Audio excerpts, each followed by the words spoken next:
Bonjour et bienvenue dans ce nouveau numéro de Parlement Hebdo, en compagnie cette semaine de Delphine Girard. Bonjour.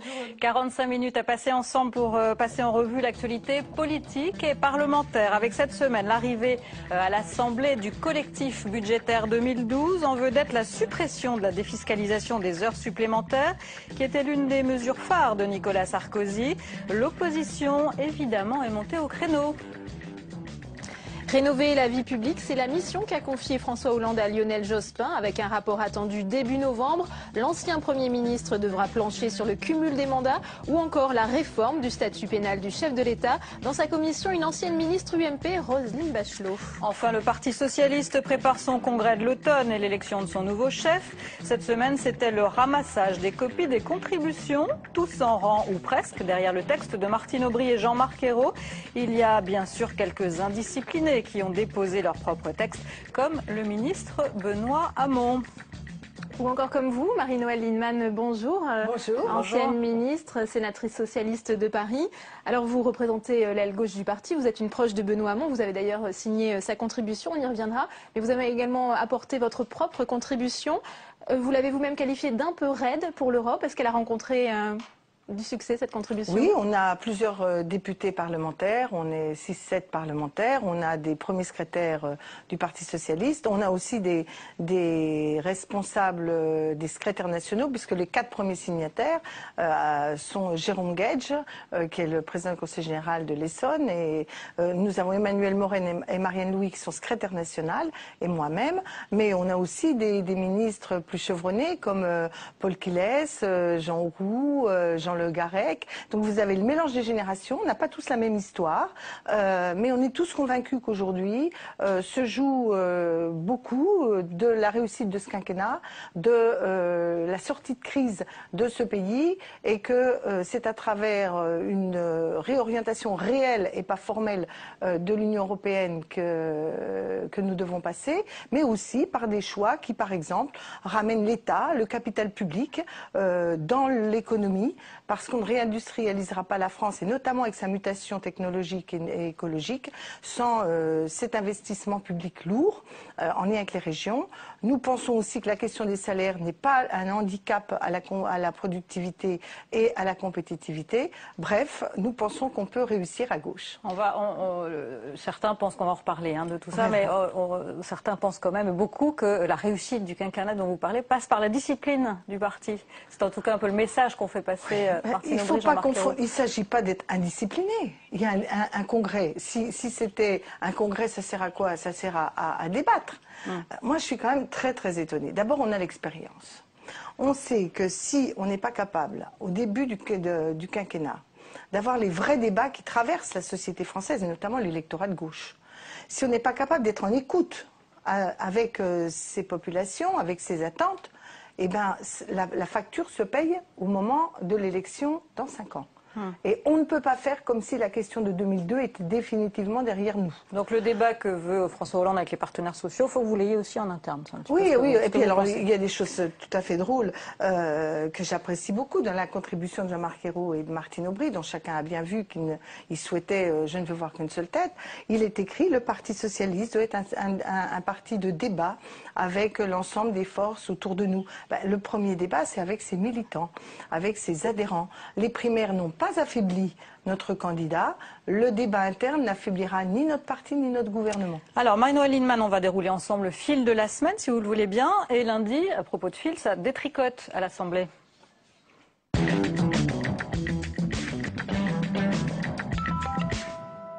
En ce début de semaine, les députés examinent le projet de loi de finances rectificative pour 2002 qui prévoit 7,2 milliards de recettes supplémentaires. Au menu, notamment, l'abrogation d'une mesure phare de l'ère Sarkozy, la défiscalisation des heures supplémentaires. Désormais, les salariés paieront des impôts sur ces heures-là. Reste à définir à partir de quand. Et là, lundi, ça cafouille un peu. Jérémy Hartmann. À quand la fin des heures supplémentaires défiscalisées ? Toute la journée, le gouvernement et sa majorité ont multiplié les déclarations contraires. Finalement, Matignon souhaite une entrée en vigueur au 1er août, Alors que le rapporteur du budget à l'Assemblée, le socialiste Christian Eckert, évoque la date du 1er juillet. Une mesure peut-être d'équilibre et peut-être de nature à assurer une bonne information pour ceux qui n'auraient pas entendu dire pendant les campagnes électorales que les heures supplémentaires ne seront plus encouragées par l'argent public. Ce matin encore, ce même Christian Eckert proposait par voie d'amendement la date du 1er janvier 2012, autrement dit, une application rétroactive de la mesure qui aurait permis près d'1 milliard d'euros d'économies pour les caisses de l'État. Oui, mais voilà, à cette date-là, François Hollande n'était pas encore président de la République et les salariés qui effectuaient des heures supplémentaires n'étaient pas censés savoir qu'elles seraient soumises à l'impôt. Devant les protestations de l'opposition, le gouvernement a donc retardé la mise en application de sa mesure. Même si on nous dit juillet c'est mieux que janvier, un demi-scandale, ça reste un scandale. Sous la pression, ils ont reculé, pas assez. Nous ne voulons pas qu'il y ait de remise en cause de la défiscalisation et rétroactivité au 1er janvier ou au 1er juillet, ça reste un scandale sans nom. Car sur le fond, l'objectif du gouvernement reste, lui, inchangé, récupérer les 5 milliards d'euros que coûtaient chaque année depuis 5 ans les heures supplémentaires défiscalisées, chères à Nicolas Sarkozy. Alors un coup 1er juillet, 1er janvier, et puis finalement 1er août. Vous allez dire que c'est l'activité parlementaire qui veut ça, le débat parlementaire, mais ça donne quand même une petite impression de cafouillage sur un sujet qui finalement touche au pouvoir d'achat des Français. Oui, moi je pense que bon, c'est aussi la vie parlementaire, il ne faut pas surestimer. Ce qui est quand même important, c'est finalement ce qui est voté. Hein. En même temps, ça veut aussi dire que c'est très important que le gouvernement travaille en bon entendement. Je ne sais pas qui, je ne suis pas à l'Assemblée, on est au Sénat. Personnellement, je pense que ça veut dire que quand même le gouvernement doit travailler au pré-serré avec les parlementaires pour que s'il y a des désaccords réels, des choses sur lesquelles on veut infléchir, ce soit clair, mais que ce ne soit pas sur des choses qui apparaissent finalement assez incompréhensibles pour nos concitoyens. La rétroactivité, vous ne la trouvez pas injuste? C'est un principe habituel qu'on essaie de combattre, hein, d'éviter la rétroactivité. Là, il y avait quand même, notre collègue Eckert avait soulevé quand même quelque chose, c'est qu'il y a eu des heures supplémentaires d'opportunité. Nous savons par exemple que pendant un certain nombre d'années, les heures supplémentaires ont été substitutives à l'augmentation des salaires. Parce qu'évidemment, on mettait des heures supplémentaires, je n'allais pas dire fictives, parce que je ne sais pas si les gens les faisaient ou pas, mais on gonflait le quota d'heures supplémentaires pour éviter l'augmentation des salaires, parce que c'était l'État finalement qui payait cette mesure. Donc, on a vu aussi que dans la période du début d'année, un certain nombre d'entreprises ont utilisé cette méthode pour booster un peu certains... voilà. Donc, on pouvait comprendre... Ça a pu aussi quand même servir de façon honnête et... mais absolument, non, mais je veux dire par là, je peux comprendre le souci. Très franchement, je pense que le 1er août est très sérieux. Je pense que cette mesure doit être expliquée et comprise. Il ne faut pas qu'on ait un débat sur la périphérie du sujet. Le vrai sujet, c'est que c'était pas une bonne mesure ni pour l'emploi, c'était pas la vraie mesure pour le pouvoir d'achat, et c'était par ailleurs un des éléments qui a accru le déficit public. Alors, vous connaissez les critiques qui sont faites par l'opposition sur cette mesure. Ce sont surtout les classes moyennes et les bas salaires qui profitaient de cette défiscalisation des heures supplémentaires. Alors, évidemment, les députés de l'opposition et notamment d'anciens ministres sont montés au créneau cette semaine. Extrait. Vous êtes devenu le parti des bobos. Moi, j'habite rue des Martyrs. Rue des Martyrs, je vais vous dire, les bobos qui ont voté pour vous, ceux-là, ils ne sont pas concernés par les heures sup. Mais le commis boucher de la rue des Martyrs, lui, il a besoin des 500 €. C'est ceux-là qui sont les cocus de la gauche. Et vous êtes devenu le parti des bobos, des petits bourgeois et pas le parti des ouvriers. François Hollande, pendant la campagne, de façon constante, a toujours promis solennellement qu'il ne toucherait pas aux exonérations de cotisations sociales pour les salariés dans les entreprises de moins de 20. Je le cite dans une des réponses qu'il a faites à l'émission de RTL, où il était interrogé par un ambulancier qui lui disait « Monsieur Hollande, je vais perdre mes cotisations sociales avec ce que vous prévoyez ». Et la réponse qui a été faite par Monsieur Hollande « Je vous le promets, monsieur, je maintiendrai les cotisations sociales sur les heures supplémentaires pour tous les salariés des entreprises de moins de 20 salariés ». C'est un flagrant délit de mensonge politique. Oui, vous faites sauter le bouclier fiscal, mais c'est pour mieux mettre un boulet fiscal à la France qui travaille. Est-ce que c'est une mesure de bobo, la fin de la défiscalisation? D'abord, M. Wauquiez dit des choses inexactes. Car justement, ce qui est maintenu pour les entreprises de moins de 20 salariés, c'est l'exonération des cotisations pour les entreprises. parce que dans ces entreprises-là, créer de l'emploi en substitut aux heures supplémentaires est beaucoup plus difficile. Qu'on comprenne bien, c'est que dans ces entreprises de moins de 20 salariés, les salariés qui ont fait des heures supplémentaires vont payer des impôts. En revanche, les cotisations sociales de l'entreprise seront exonérées comme elles l'étaient auparavant. Pour la raison suivante, donc promesse tenue. Promesse, exactement ce qu'il a dit est tenu. Alors pour autant, il faut bien réexpliquer le sens de cela. Alors quant aux bobos, laissez-moi rire, la grande masse des ouvriers a voté pour François Hollande, en tout cas nettement plus que pour Nicolas Sarkozy. Mais c'est eux qui bénéficiaient en majorité de cette exonération d'heures supplémentaires. Vous êtes d'accord? Enfin, les ouvriers ou les employés. Bon, de toute façon, c'était pas les gens qui sont au forfait, donc il faut faire des heures horaires pour avoir des heures supplémentaires. Donc bon, c'est vrai que c'est plutôt le monde du travail et c'est rarement les cadres supérieurs. Bon, pourquoi cette mesure est juste? Parce que, comme je vous le disais, il y a d'abord eu beaucoup d'opportunités de substituts à ce qui devrait être normalement dans une entreprise, l'augmentation des salaires. Deuxièmement, parce que ça a rendu plus facile les heures supplémentaires dans les grandes entreprises plutôt que de la création d'emplois. Et cela, c'est aussi des ouvriers, c'est aussi des employés. Quand vous êtes demandeur d'emploi, vous êtes aussi dans ces milieux-là. Donc, si on veut soutenir le pouvoir d'achat, et là on n'a pas de leçon à recevoir de l'opposition, ce n'est pas par ce mécanisme-là qu'on doit le faire. Bon. La troisième raison, c'est quand même qu'on est avec un déficit financier très important. Donc, quand on veut combler le déficit, il faut d'abord faire rentrer les ressources fiscales légitimes. Il n'est pas normal qu'une heure travaillée normalement, ou quelqu'un qui a une augmentation de salaire va payer des impôts sur cette augmentation de salaire, et celui qui ferait une heure supplémentaire ne paierait pas d'impôts là-dessus. C'est d'ailleurs ce principe constitutionnel d'égalité de traitement qui rendait difficile, si même nous l'avions souhaité, d'avoir un traitement différencié sur la fiscalisation des heures supplémentaires entre les petites et les grandes entreprises. Voilà. Donc c'est une bonne mesure. Maintenant, elle ne peut pas à elle seule résoudre les problèmes. Il faut s'attaquer à l'amélioration du pouvoir d'achat. Je pense par exemple aux heures supplémentaires des enseignants qui faisaient des études et autres. C'est sûr qu'il va falloir discuter quand même. On ne peut pas dire aux enseignants il faut créer des postes, mais ils sont aussi pas si bien rémunérés que cela. Donc il faut réfléchir sur leur grille salariale et c'est un paquet qui doit être négocié entre la défiscalisation de ces heures supplémentaires, qui n'est pas une bonne méthode, et la relance ou en tout cas au moins dans un premier temps le maintien de leur pouvoir d'achat. Le gros effort fiscal, Marie-Noëlle Lienemann, va être demandé aux Français en 2013. C'était avec un apéritif là. 33 milliards de recettes à trouver. Pas tout en fiscalité, les 33 milliards. C'est 33 milliards de déficit à combler. Oui, moi, je pense pense les prévisions de croissance sont maintenues.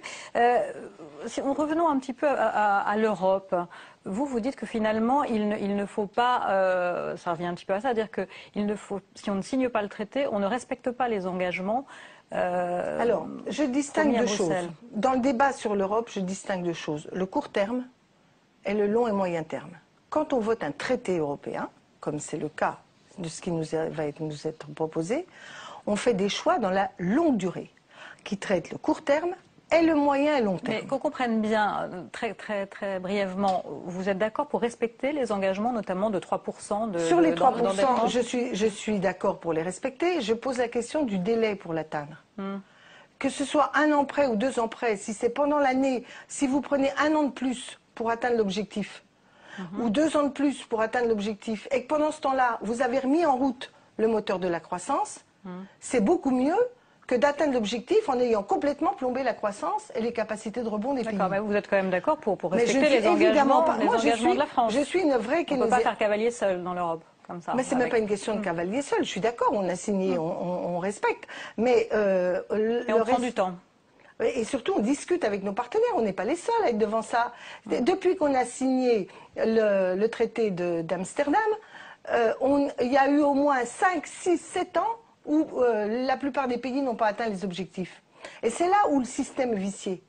Des objectifs de déficit public et d'endettement devraient être calés par l'ensemble des pays de l'Union, ou ceux de la zone euro, sur un délai. Par exemple, on dit pendant 5 ans, on fait tomber nos déficits à tel niveau et on investit avec de l'emprunt à tel niveau.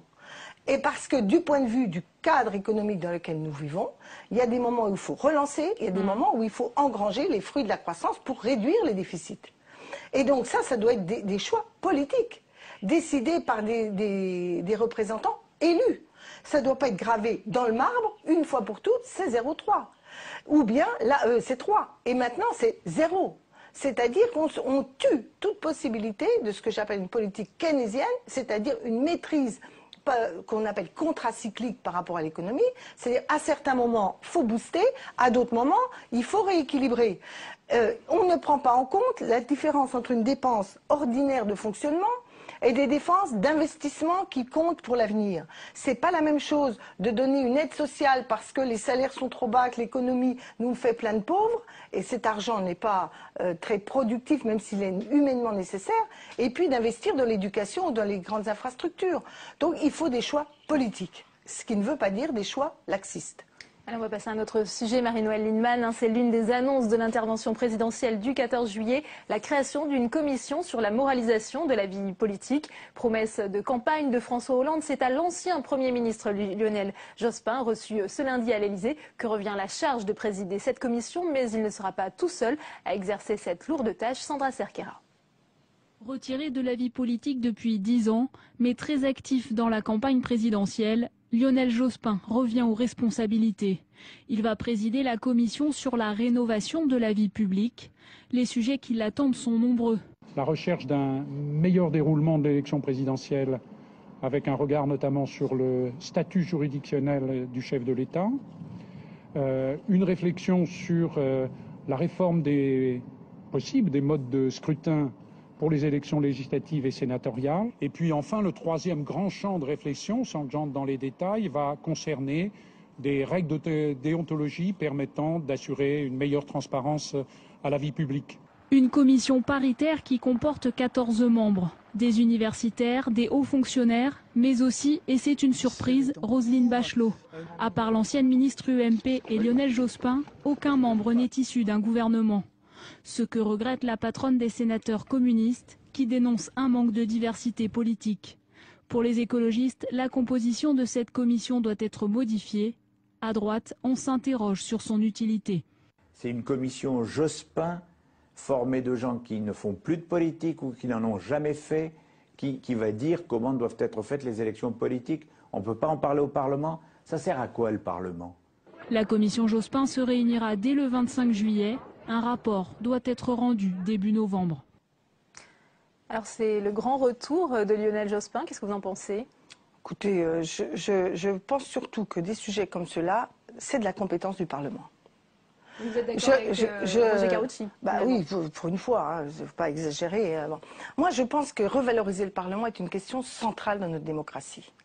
Le rôle du Parlement, c'est de faire du travail qui prépare des décisions politiques de l'exécutif sur des grands champs où il faut que...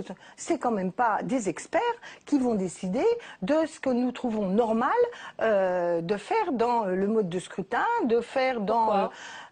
parce que c'est vrai aussi de votre boucher et de mon facteur. C'est vrai de tous les citoyens. Pourquoi des grands experts? Vous croyez qu'ils n'ont pas une idée sur la manière dont leurs problèmes peuvent remonter à l'Assemblée? Comment le mode de scrutin permet d'être sûr que tous les territoires, du dernier des petits villages jusqu'au quartier de nos grandes villes, puissent être entendus? Vous croyez que les élus sont moins compétents que ces experts-là pour en parler? Ils peuvent parfois être, enfin ils le sont d'ailleurs, partie prenante. Est-ce qu'ils sont les mieux placés finalement pour décider de leur sort? Je pense au cumul des mandats dont on va parler un petit peu plus tard. On peut considérer qu'ils sont à la fois jugés partis. De toute façon, c'est eux qui vont voter. De toute façon, c'est eux qui vont voter. Donc, pour avoir un vote le plus en avance possible, il faut mettre le Parlement en situation d'assumer ses responsabilités et de l'assumer face au public. Moi, je préférerais une commission préparatoire avec l'ensemble des représentants du Parlement, avec des auditions publiques, comme on le fait d'ailleurs très souvent au Sénat, avec des prises de position où chacun assume ce qu'il est, plutôt que d'essayer de faire croire qu'on va trouver des consensus qui de toute façon n'auront pas lieu, ou de croire qu'on va pouvoir contourner les politiques dans leur vote. En revanche, les politiques, il faut qu'ils se sentent engagés et les commissions ne doivent pas servir de prétexte. Je crois qu'on en reparlera tout à l'heure. Le cumul des mandats, il n'y a pas besoin de commission. Hein. Dire un seul mandat il n'y a pas besoin de 25 000 travaux. C'est maintenant qu'il faut le faire. Alors si c'est pas cette session, ça doit être impérativement à la suivante. Et qu'on ne fasse pas croire que... Marine Lienemann, donc que c'est un peu la commission de trop, mais sur le fond, il y a quand même un besoin de moralisation de la vie bien publique. sûr, absolument, tout à fait, fondamental, de rénovation profonde. Et parmi ces rénovations, il y a le pouvoir du Parlement. Parce que quand vous n'avez pas une responsabilité directe, c'est jamais de la faute de personne dans ce pays quand il y a un vote. Quand ah non, c'est pas de ma faute, c'est Bercy, c'est ceci ou cela. Il faut que les politiques assument ce qu'ils votent, ce qu'ils font. Et donc, oui, et puis il y a à moraliser, il y a à vérifier aussi que la diversité du cadre politique est bien représentée. La question de la proportionnelle est une question centrale qui ne peut pas être contournée. En même temps, il faut trouver un système qui stabilise nos institutions, puisque, bon, par exemple, de ce point de vue, soit l'exemple portugais, soit l'exemple allemand, il y a de la proportionnelle et en même temps, c'est des régimes stables. Donc, il y a moyen de Vous disiez, pardon, au début donc, de votre réaction sur cette commission, il n'y a que des experts, il y a quand même Roselyne Bachelot. C'est une façon de pratiquer l'ouverture, comme l'avait fait Nicolas Sarkozy. Alors, ben, écoutez, j'espère que le gouvernement ne va pas pratiquer l'ouverture parce qu'on a vu le succès de cette affaire. Hein. L'ouverture est un mythe. Qu'on soit attentif à respecter l'opposition est nécessaire. Moi, je ne suis pas d'accord très souvent avec l'opposition. Je pense qu'elle a une fonction impérieuse, utile. En tout cas, elle doit s'attacher à la voir, même quand ça nous déplaît. Bon. Donc le droit de l'opposition, c'est très important. Mais faire croire qu'on brouille les cartes, qu'il y en a qui ceci, qu'on serait ouvert parce qu'on va débaucher 3, non.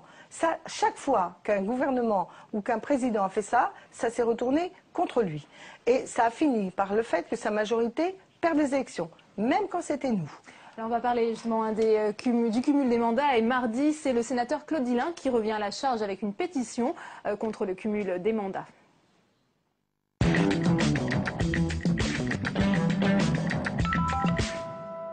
Il est au menu de la nouvelle commission Jospin et provoque des remous au Sénat. Claude Dillin relance le débat avec une pétition que vous avez signée, Marie-Noëlle Lienemann. Après son élection au Sénat, le parlementaire socialiste avait démissionné de sa mairie de Clichy-sous-Bois. Sandra Cerquera. Il s'agit bien d'une remise au point. L'appel lancé par Claude Dillin contre le cumul des mandats vise à faire taire ceux qui pensent que la promesse de campagne aurait du plomb dans l'aile.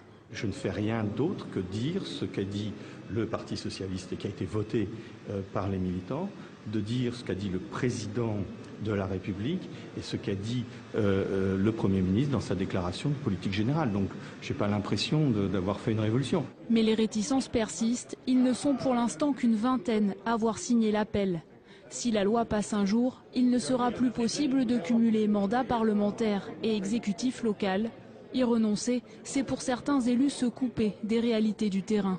Il y a des pays qui font de leur deuxième chambre l'Assemblée des territoires. C'est le cas de l'Allemagne, qu'on cite en exemple 25 fois par jour sur tous les sujets. Et nous, on est en train de faire le contraire. Je ne suis pas sûr que ce qui est dans l'air du temps soit une bonne chose. Pour faire face aux résistances, une solution de compromis serait à l'étude. Pourquoi pas continuer à cumuler, mais à condition que ce soit à la tête d'une petite ville. S'agit-il de trouver l'effet de seuil ? À partir de quel type d'exécutif et de quel type de démographie il est souhaitable de faire ceci ou de faire cela. Entre une commune de 3500 habitants et une grosse ville, il faudra trancher. C'est donc là-dessus que devrait porter le débat, au risque de rogner sur la réforme qui au départ portait sur le mandat unique. Alors Marie-Noëlle Lienemann, on l'a dit, vous l'avez signée cette pétition. Pourtant, le Sénat constitutionnellement se veut le représentant et le représentant des territoires. Est-ce qu'on peut comprendre quand même qu'il y a un besoin d'un ancrage local pour les sénateurs et les députés ? Mais vous n'avez pas besoin d'avoir en même temps 2 mandats pour avoir un ancrage local. Vous pouvez en avoir eu un. Vous pouvez rester ancré sur votre territoire sans être maire, sans être président du conseil général, sans être à la tête d'un exécutif. Vous avez été, vous, à une époque, et député et maire? Absolument. J'ai même été... C'est incompatible. C'est pas que c'est incompatible, c'est que j'ai observé aussi que d'abord à l'époque où j'étais, il y avait moins de décentralisation et à l'époque on était moins directement dans la gestion, mais je plaide coupable. C'était éprouvant et c'est vrai qu'au bout d'un moment, on délègue beaucoup. Alors, moi, j'ai toujours travaillé dans ma mairie, j'ai toujours travaillé en équipe. Ma première adjointe ou mon premier adjoint dans le deuxième mandat avait beaucoup de responsabilités. Mais pour être franche, quand Lionel Jospin a souhaité que les ministres ne cumulent pas, j'ai quitté ma mairie. Mon premier adjoint est devenu maire et il est toujours maire. Et franchement, je n'ai pas de remords de ces décisions. Et là, vous êtes simplement sénatrice. Je suis sénatrice. Choix, voilà, absolument. Et je suis pour un mandat unique parce qu'à l'expérience, j'ai vu que ce n'est plus possible. Et alors après, c'est le directeur de cabinet, c'est le premier adjoint, c'est le secrétaire général, enfin maintenant le directeur des services dans les mairies, qui finalement font l'arbitrage en lieu et place du maire, qui vient juste de temps en temps, etc. Donc moi je pense que ça n'empêche pas. Il y a énormément de réticence de la part des sénateurs. La réforme a quasiment du plomb dans l'aile. On l'a vu lors du discours de Jean-Marc Ayrault ici. De nombreux sénateurs sont montés au créneau en disant qu'on ne suivra pas le gouvernement dans cette voie. Eh bien, ils ne voteront pas. Qu'est-ce que vous voulez? On ne va pas non plus. Moi, je ne vais pas mettre un flingot devant chacun de mes collègues qui n'est pas d'accord. Vous voyez, là, c'est l'illustration que finalement les experts parfois sont mieux placés pour statuer que les parlementaires eux-mêmes. Parce que je respecte plus le collègue qui aura le courage de voter contre, d'assumer son vote, que l'expert qui va donner des leçons et qui n'est obligé de prendre aucune décision. L'arrivée, oui, ils vont voter contre. Eh ben, c'est pas forcément le bon choix, c'est en tout cas ce que vous dites. Ben évidemment, mais il m'arrive que mes collègues votent contre ce que je pense être le bon choix. Je leur dis simplement, les collègues, il faudra qu'ils s'expliquent devant le peuple. Et c'est pas tout à fait la même chose de râler dans un couloir et de lever sa main pour dire non, non, j'en veux pas du cumul des mandats. Hein. Donc justement, moi, je préférerais, vous voyez, plutôt qu'une commission d'experts, qu'on dise, Monsieur Dillin, on le met à la tête d'une commission de parlementaires pour faire des propositions en vue d'une proposition de loi au prochain, à l'automne. Allez, on va continuer à voir l'actualité ensemble. Mardi, toujours, un discours attendu de François Hollande sur le thème de la fin de vie. Le président de la République est en déplacement dans une maison médicale à Rueil-Malmaison, dans les Hauts-de-Seine. Il avait promis pendant sa campagne d'envisager une révision de la loi Leonetti. Il propose de créer une mission de réflexion sur la fin de vie. On l'écoute. Peut-on aller plus loin dans les cas exceptionnels où l'abstention thérapeutique ne suffit pas à soulager des patients aux prises avec une douleur irréversible et qui appellent un acte médical assumé?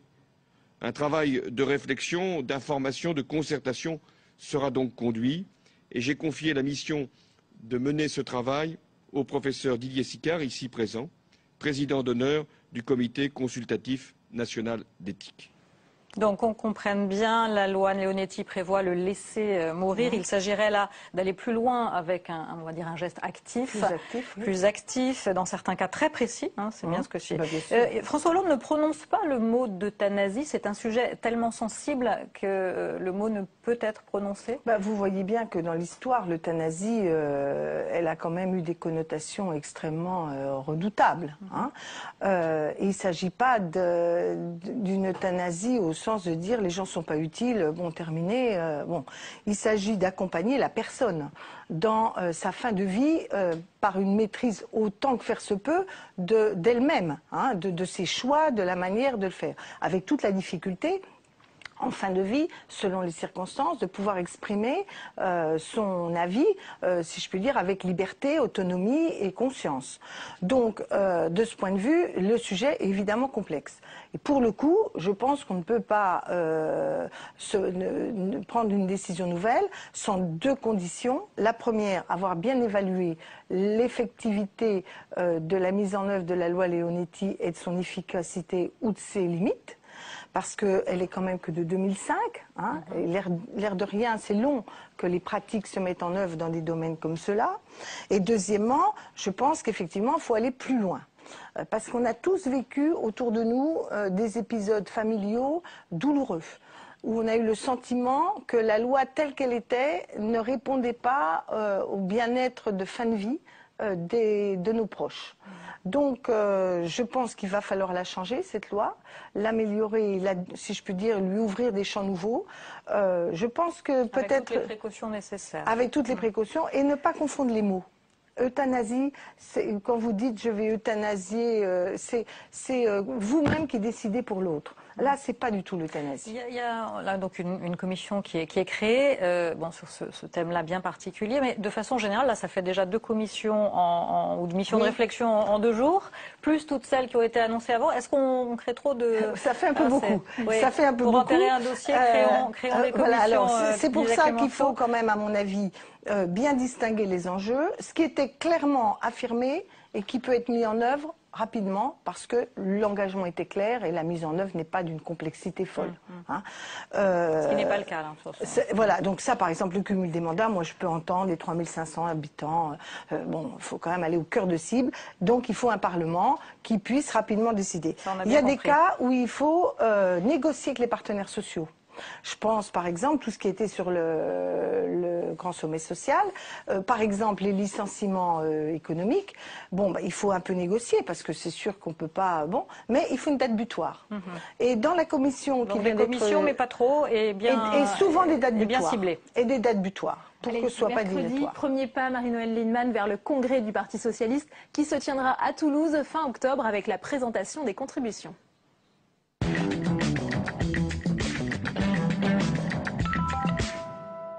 Vers le congrès au Parti socialiste, c'est la journée des contributions avant les motions qui déterminent les rapports de force. Alors il y a celle de Martine Aubry et de Jean-Marc Ayrault qui entend rassembler les socialistes. Mais Benoît Hamon se veut le grain de sel, le grain de sable du Conseil national. Le ministre délégué à l'économie solidaire et chef de file de l'aile gauche du parti compte bien faire entendre sa voix. Jean-Baptiste Daoulas. À l'entrée du Conseil national, Benoît Hamon fait figure de mauvais élève du gouvernement. Il est le seul ministre à avoir signé une contribution différente de celle de Martine Aubry et Jean-Marc Ayrault. D'abord, il n'y avait pas de consigne, il faut arrêter. Le Premier ministre, il ne donne pas de consigne, ce n'est pas son tempérament. Il est chef du gouvernement. Dans le chef du gouvernement, il y a chef, bien sûr, mais de l'action du gouvernement, après, il y a le parti, il y a le groupe, etc. Mais le chef de la majorité se charge de siffler la fin de la récréation. J'ai eu une discussion avec lui, il est membre du gouvernement. Je souhaite qu'au moment où on soumettra au vote des militants à un texte, une motion, nous soyons tous rassemblés pour inscrire dans la durée le travail que la gauche veut faire au service du pays. En clair, signer une contribution différente passe encore, mais pas question de soutenir une motion différente lors du congrès. L'autre grande inconnue, c'est l'avenir de Martine Aubry. Des rumeurs ne cessent d'annoncer son retrait ou un nouveau bail à la tête du PS. Essayez d'éviter d'écrire des papiers tous les jours en expliquant ce que sont mes états d'âme. C'est moi-même qui ai dit que je souhaitais quitter le Parti socialiste. Dès que les conditions ont été réunies, je crois qu'un grand pas est fait aujourd'hui. Le sort de Martine Aubry sera connu au plus tard le 12 septembre. C'est à cette date que les motions seront déposées. La motion Aubry-Ayrault devrait bénéficier d'une majorité écrasante. Leur contribution a réuni aujourd'hui 88% des parlementaires et 75% des secrétaires fédéraux du parti. Le PS a aussi renouvelé ses cadres en nommant des jeunes et des femmes au secrétariat national. Alors vous avez salué la motion, la contribution de Benoît Hamon. Est-ce qu'on peut être au gouvernement et défendre une contribution, une motion différente de celle du Premier ministre? Ça c'est toujours fait. Ça c'est toujours fait. Jean-Pierre Chevènement, quand Mitterrand était président de la République, au congrès de Brambrest, a déposé des motions qui ont recueilli 15-20% dans le parti.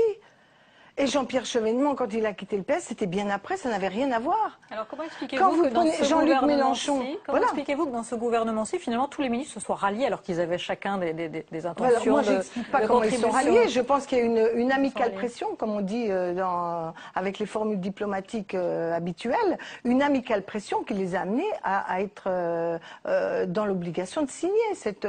Je dis pas qu'ils étaient en désaccord. Vous la confirmez cette pression? On dit qu'ici au Sénat, il y a eu des consignes, des mails envoyés. Ouais, mais enfin, la question elle est moins de la consigne.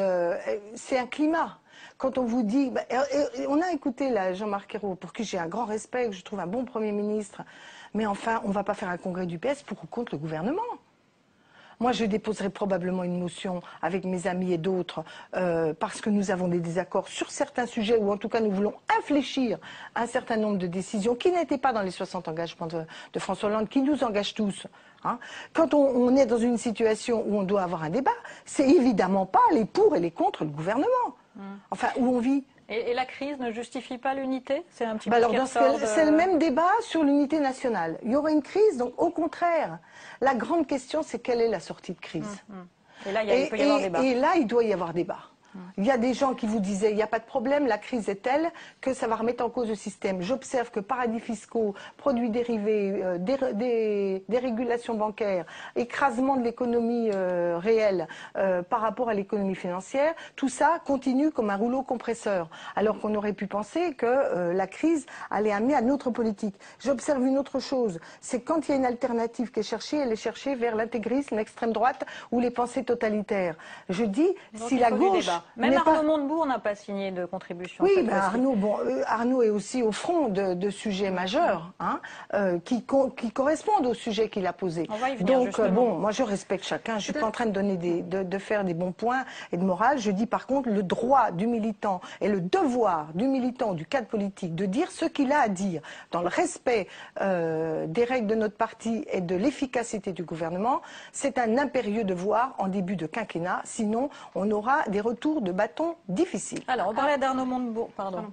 Donc peut-être un mot sur Martine Aubry. Vous pensez qu'elle doit ou qu'elle va se représenter comme première secrétaire? Moi, je fais comme elle.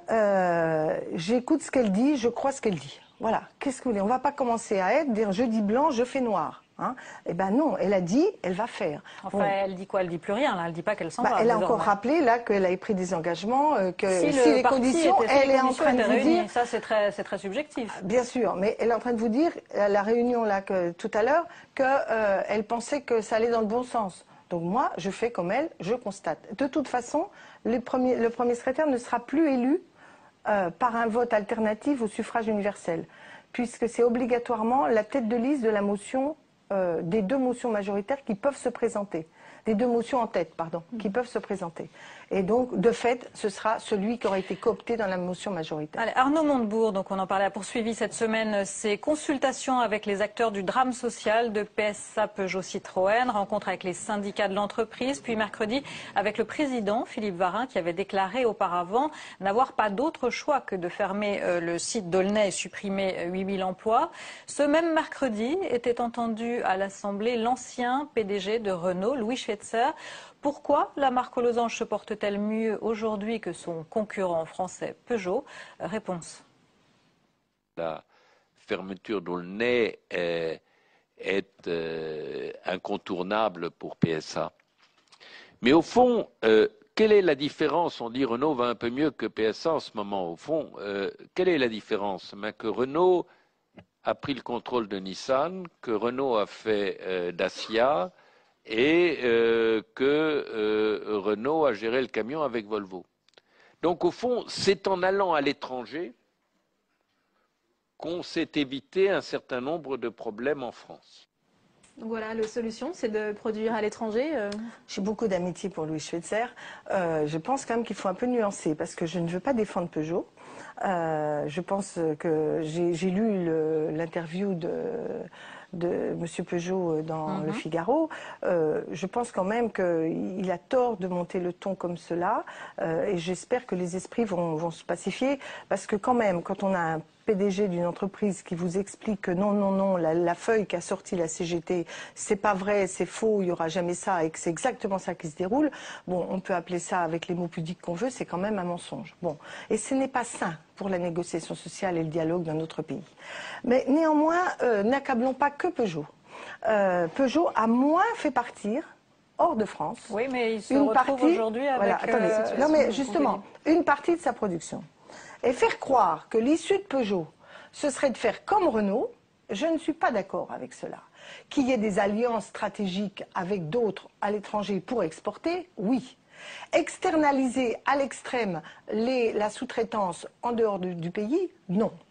Maintenant, ça doit être un devoir. Et je rappelle que l'État est actionnaire de Renault, il y a quand même pas de Peugeot. Un vrai problème de coût du travail. Mais arrêtez de dire qu'il y a un problème de coût du travail. Attendez. Il est pourtant réel.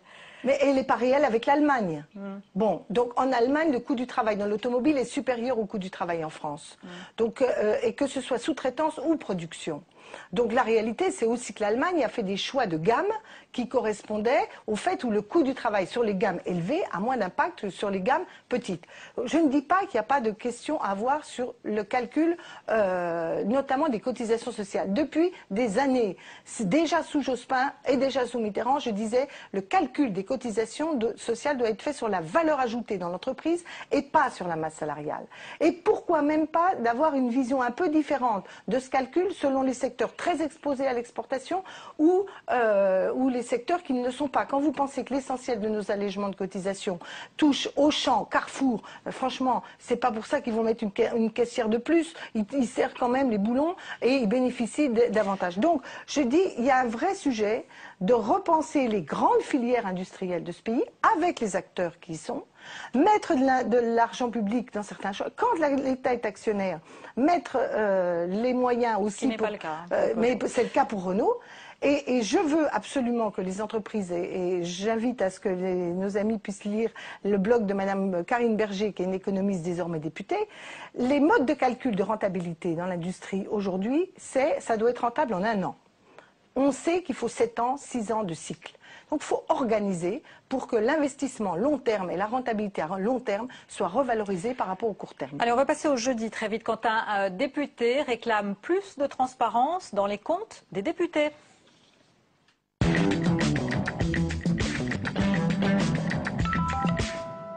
Et en ce jeudi, c'est le député centriste Charles de Courson qui persiste et signe. Il va déposer un amendement pourtant rejeté en commission. Il demande que soient fiscalisés et surtout contrôlés les frais de mandat des parlementaires.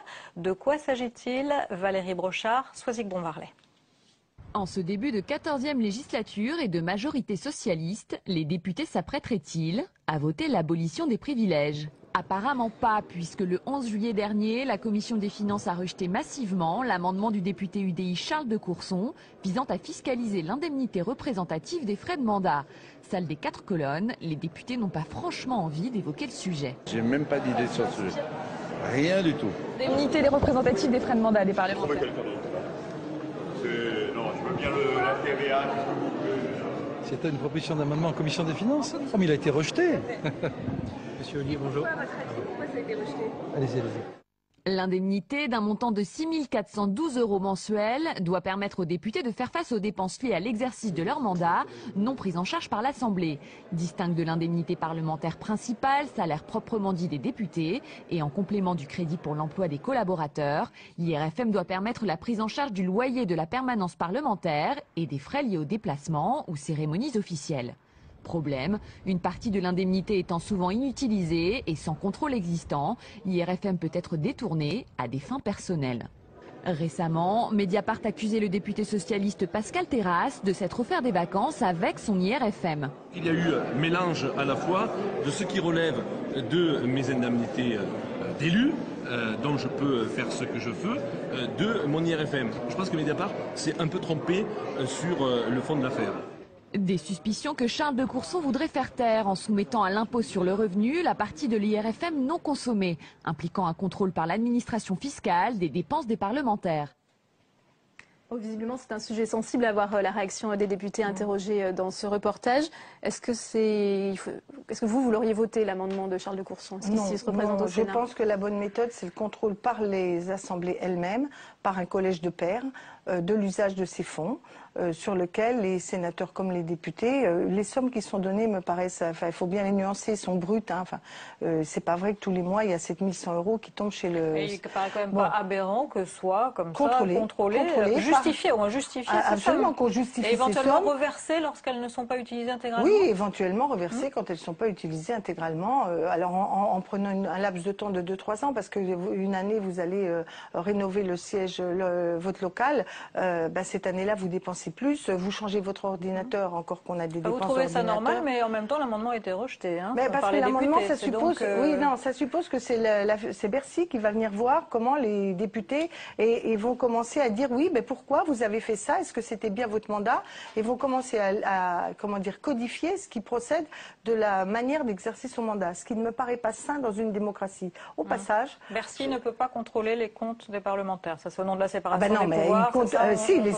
les impôts sur le revenu, ils contrôlent nos impôts sur le revenu.